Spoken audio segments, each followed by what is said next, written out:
tax resident. So there are only two things that I need to know. Number one, what are the factors?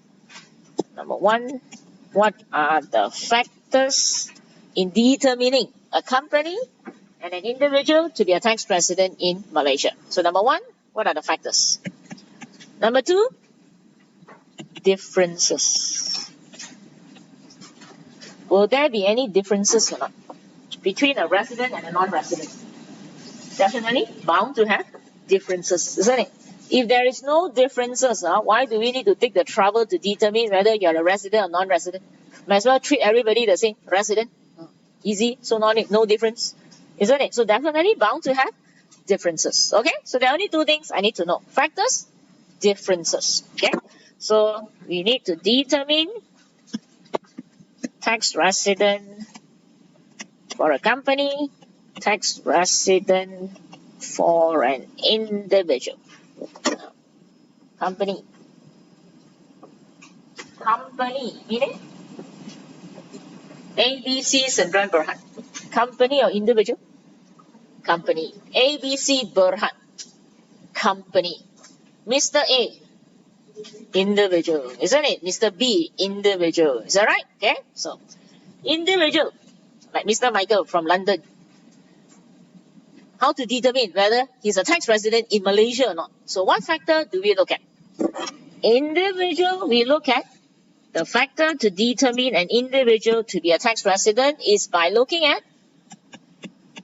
number of days in Malaysia. How many days you are physically present in Malaysia will determine whether you are a resident or non-resident. So individual, we look at number of days in Malaysia. How many days you stay in Malaysia will determine are you a tax resident in Malaysia. Okay? And there are 4 rules to satisfy. And what are the 4 rules? We have section, section what? This particular chapter, you need to remember the section. Okay? We have section 7, bracket 1, bracket A. It's bracket 1, it's not I. So we have 71A, 71B, 71C, and 71D. We have 4 rules to satisfy. 71A, B, C, D. A, B, C, D. Okay, we go into detail. What is section 71A, 1B, 1C, 1D? Got it? So individual, look at how many days you are present in Malaysia. Physically present in Malaysia. Okay. Company. Now, company. This company is incorporated in Singapore. So it is a Singaporean company. Is that right? Can this Singaporean company becomes a tax resident company in Malaysia? Cannot? Can. How? What factor do we look at? Can we look at number of days in Malaysia? Can a company stay in Malaysia for how many days? Logic or not? Individual, yes. How many days he is in Malaysia? But for a company, this company is incorporated in Singapore. It's a Singaporean company. The factor to determine whether this company is tax resident in Malaysia or not, can we look at number of days the company is in Malaysia? No, definitely not logic, isn't it? So the factor is not by looking at number of days in Malaysia. So what is the factor to determine a company to be tax resident in Malaysia? The factor is the place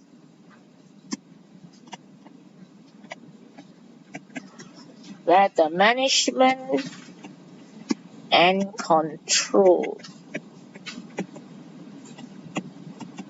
is being exercised. Full stop. If it is exercised in Malaysia,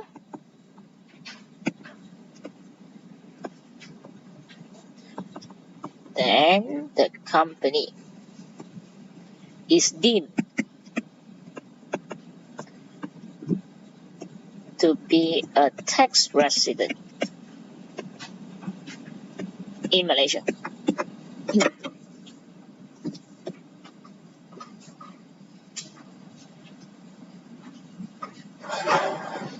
The factor is the place where the management and control is exercised.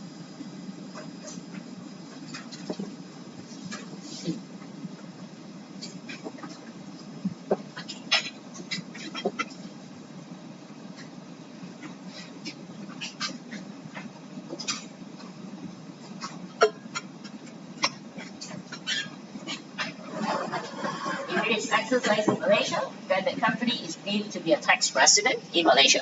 Now, what do we mean by the place where the management and control is being exercised?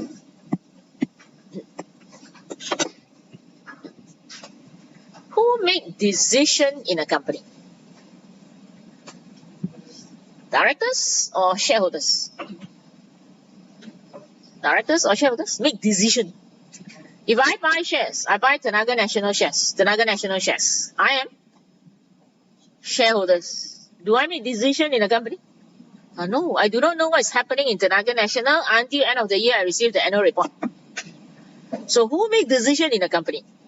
The board of directors, isn't it? Right? Okay. So let's say this company is incorporated in Singapore. It is a Singaporean company. The board of directors of this Singaporean company decided to fly into Malaysia to have a board of directors meeting in Malaysia in 2019. So in 2019, this Singaporean company, is the company a tax resident or non-resident? Where is the place where the management and control is exercised? In Malaysia. Is that right? They have the meeting in Malaysia. So the place where the management and control is exercised in Malaysia. So in 2019, is this company a resident company? Yes, straight away, resident. One meeting is sufficient. Next year, no meetings in Malaysia. Is it deemed to be a tax resident? Yes. 1 year resident, every year you are deemed to be a tax resident unless it's proven otherwise. Got it? Or in other words, let's say this is a Malaysian company incorporated in Malaysia. The board of directors decided to fly to Australia to have a board of directors meeting in Australia in 2019. In 2019, is this Malaysian company a tax resident company in Malaysia? Yes? No? Where is the place where the management and control is exercised? Australia. So, is this a company resident in Malaysia? No. So, where it is incorporated is not important. What is important is where is the place where the management and control is being exercised. Understand? So, when we say the place where the management and control is exercised, meaning example, is the place where they have their board of directors meeting. So even this company is incorporated in Malaysia, but if the board of directors meeting are carried out in Australia, then this year the company is not a resident company. Do you see that? So for a company, very simple, only one factor, which is the place where the management and control is exercised. Example, write all this down. Cannot remember? Please write 5 times a day. If you want to remember something, write 5 times. Practice is a very important tool. You write 5 times. Whenever you're free, take a piece of paper. What is a factor to determine a company to be a tax resident? The place where the management, blah, blah, blah, blah, write 5 times. After that, tomorrow I ask you to write again. Definitely you'll be able to write. Please don't read 5 times. Don't lie down on the bed there and start reading, reading all the answer, read it. After that, I ask you to close the book. Please write. What's the factor? Cannot write. So that's why practice is very important. Okay, clear? Now, so company, very simple, only one. Individual, let's look at individual. Number of days, and there are 4 rules to satisfy. So let's look at individual. What is all this section? 7-1 ABCD. So individual,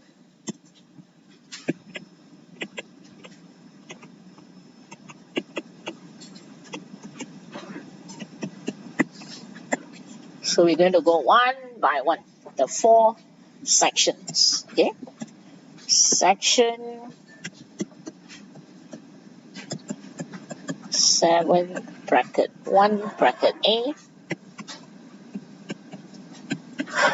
7 bracket 1 bracket B. We're going to go one by one. 7 bracket 1 bracket C and D. We have A, B, C, D. We're going to go one by one because your exam is going to ask you to determine whether it's a resident or non-resident. And if it's a resident, under what section? If it's L1A, you must tell me why it's L1A. B, you must tell me why B. Is that right? So we need to know what is A, B, C, D.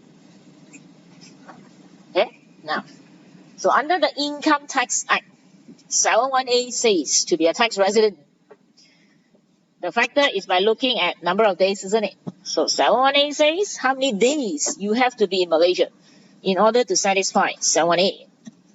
71A, 182 days or more. Is that right? So 71A says he is in Malaysia for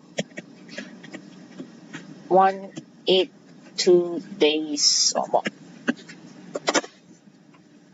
Individual 718, 182 days or more in Malaysia, physically in one whole year. Now, individual is always talking about calendar year.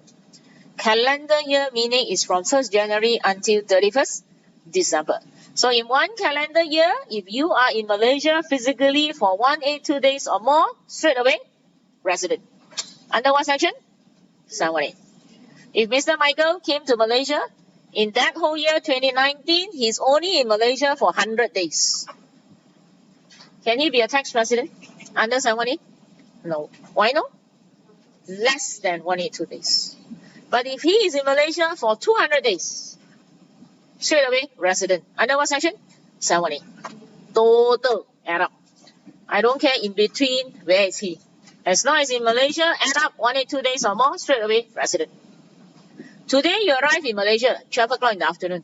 Today, are you in Malaysia? Huh? Mr. A, Mr. Michael from London, today arrived in Malaysia. Today, 22nd January. 12 o'clock in the afternoon, he touched down Malaysia. Is he in Malaysia today? Yes. How many days? Can it be 0.5 days? 0.75 days? No such thing. Part of the day is deemed to be one full day in Malaysia. Today you arrive in Malaysia. Today you are one full day in Malaysia. Today he's going to catch a flight to Singapore. Today, are you in Malaysia? Yes. How many days? One full day in Malaysia. Let's say today, 12:01 in the morning, I'm going to catch a flight to Singapore. Today, am I in Malaysia? Yes. The day you arrive and the day you depart from Malaysia are deemed to be one full day in Malaysia. Okay? You arrive in Malaysia, 1 day. You leave Malaysia, today you are still in Malaysia, 1 day. Okay? Remember that, because 1 day makes a big difference. 182 days. Are you a resident? Yes. 181? No. Not resident under A. 71A. Then I have to move on to B. Can you see? So 71A, very easy. Okay? Now, look at the example in your notes. Can you turn to page 11? Example, he arrived in Malaysia on 1st January 2013. He left Malaysia permanently on 31st October 2014. And he has the following records of stay in Malaysia. Now, he arrived in Malaysia on 1st January 2013. Is he in Malaysia 1st January? Yes, so 1st January in Malaysia. Then he left Malaysia permanently on 31st October. 31st October 2014. Is he in Malaysia? Yes, the day you arrive, the day you leave Malaysia, you are in Malaysia. Okay, so 31st October in Malaysia. So you're given the following records of stay. Some in Malaysia, some attend seminar in Hong Kong, and then some in Hawaii, isn't it? So you're given all this period of stay, and the number of days are all given. So you're asked to determine Mr. A's resident status for 2013 and 2014. Whether is he a tax resident under Section 71A or not. Okay? Now, so how? Exam. Now, exam, we have to decide Can he satisfy 71 ABCD, isn't it? Now, so exam for tax resident question. The first column, example 2.1.1. Okay, so the first column, you put down year of assessment. I'll tell you what's this year of assessment. First column, year of assessment. Second column, period of stay in Malaysia only. Okay, only the period of stay in Malaysia that we're going to extract and put it down in this table. Third column, number of days. Lastly, what is his status? Okay, year of assessment, period of stay in Malaysia, number of days, and then status.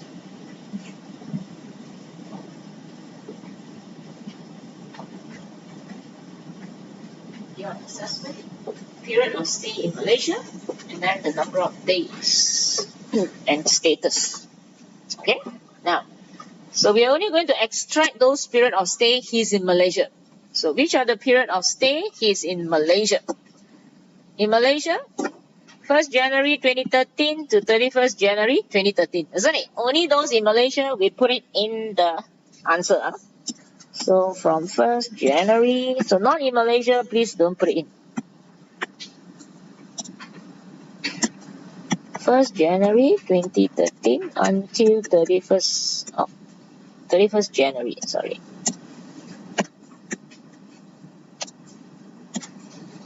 Only those in Malaysia. Seminar in Hong Kong, he's not in Malaysia. Exclude. Then he's back to Malaysia, 14 April 2013 until 31st July. Then in Hawaii, he's not in Malaysia. Then after that, he's back to Malaysia, 1st February 2014 to 31st October 2014. Alright, those not in Malaysia, please exclude it. Then we group them up. 1 year can only have one answer. This will fall into year of assessment 2013, then 2014. Individual is always calendar year, from 1st January to 31st December. And the number of days are given. Okay, so we don't need to compute. If let's say the number of days are not given, you have to compute in exam. Now,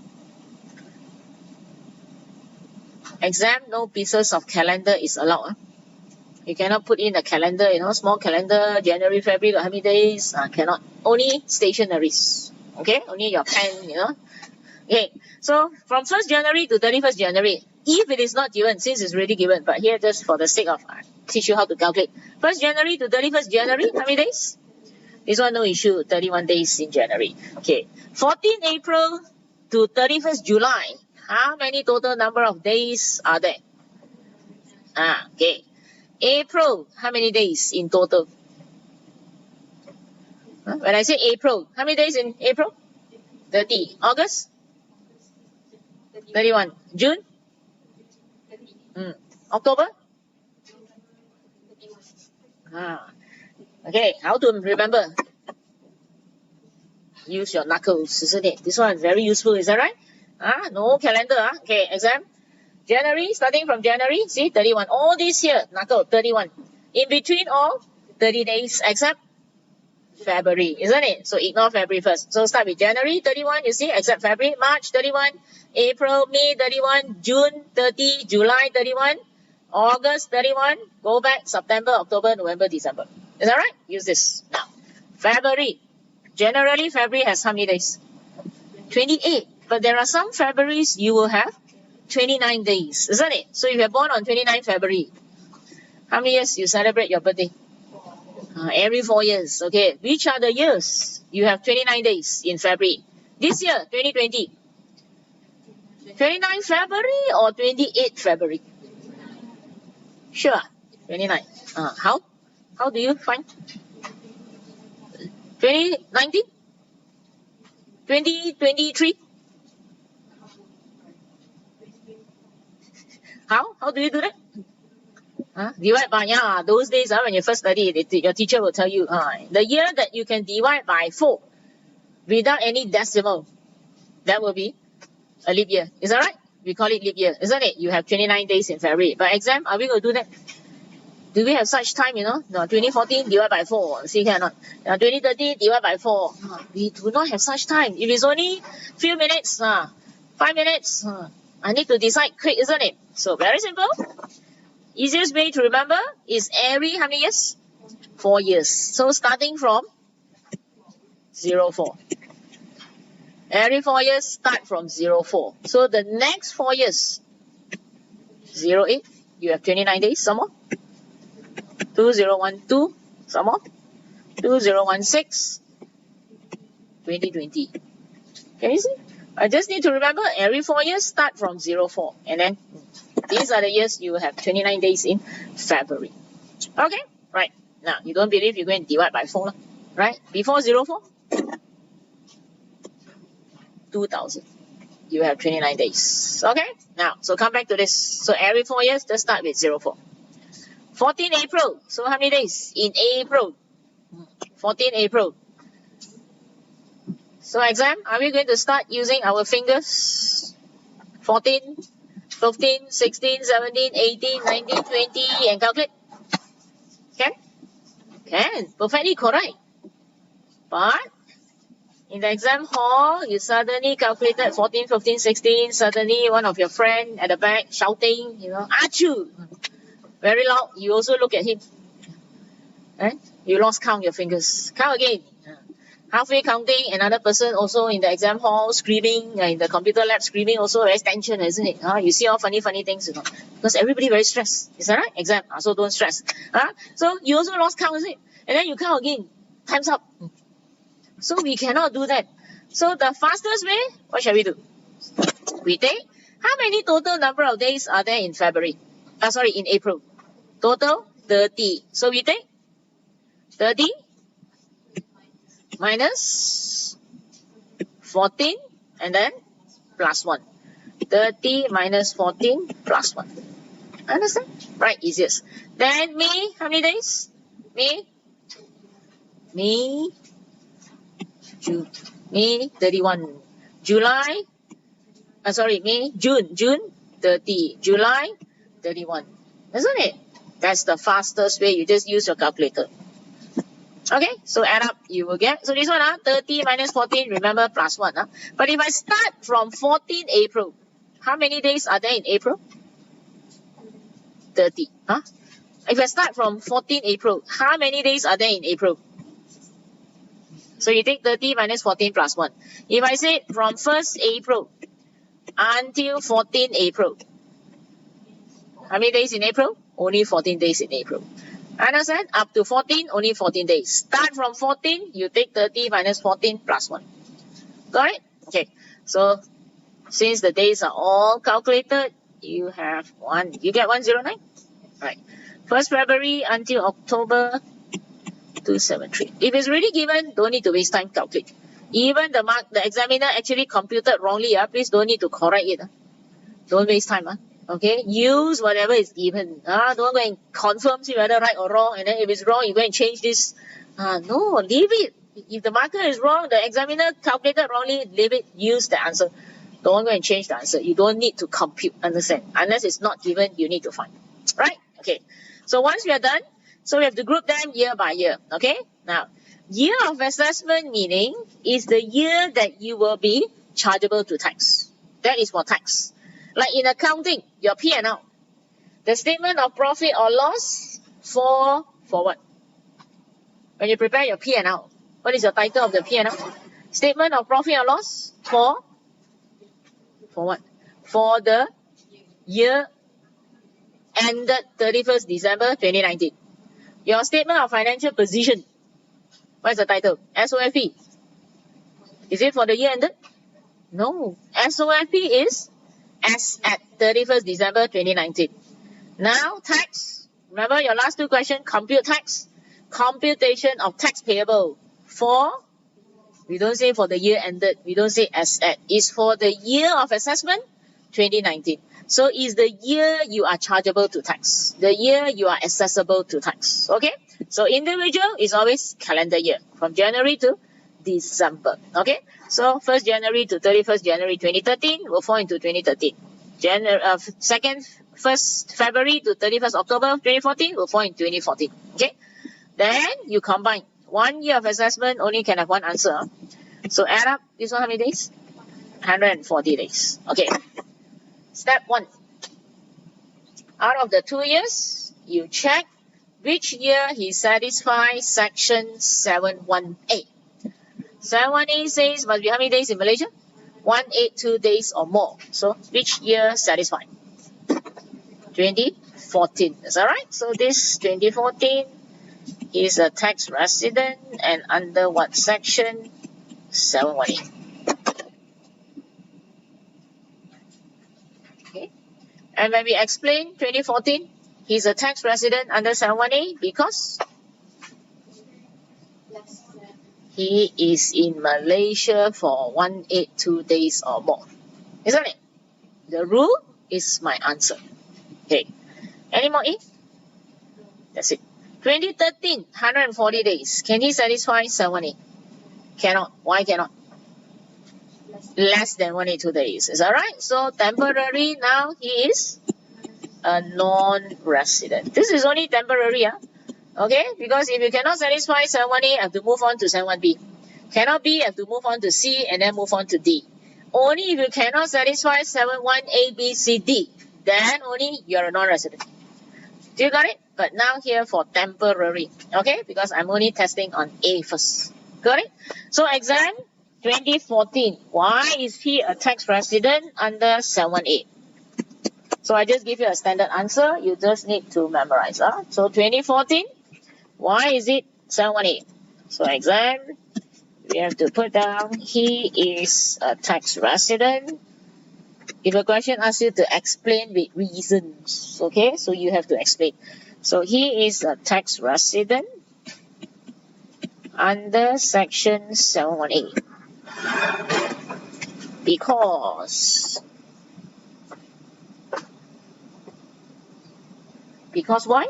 Because he is in Malaysia, is the rule, for 182 days or more. First stop.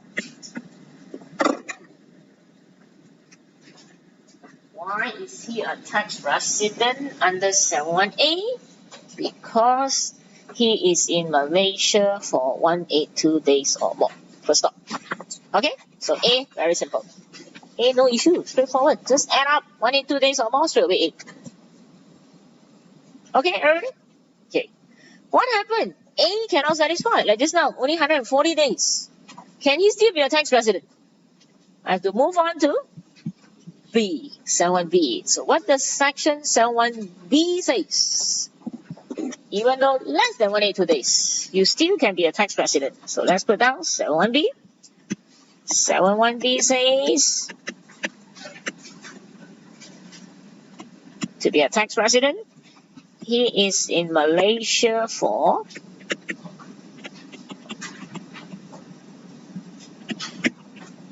less than 182 days. Point number 1.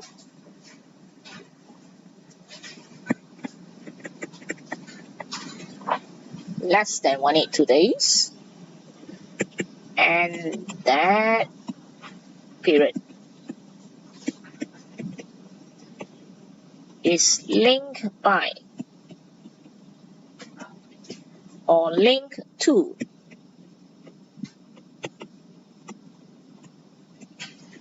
another period of 182 days or more consecutively. In other words,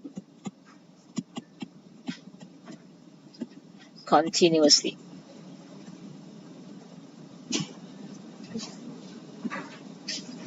Point number 1, less than 182 days. Point number 2, that period is linked. It's either linked by or linked to. Point number 3, must link by or link to where?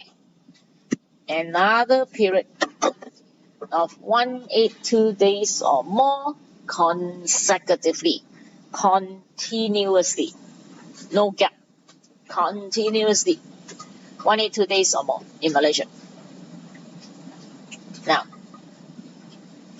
before I explain the rule, let's look at the example on page 12 first, before I tell you what is this 71B.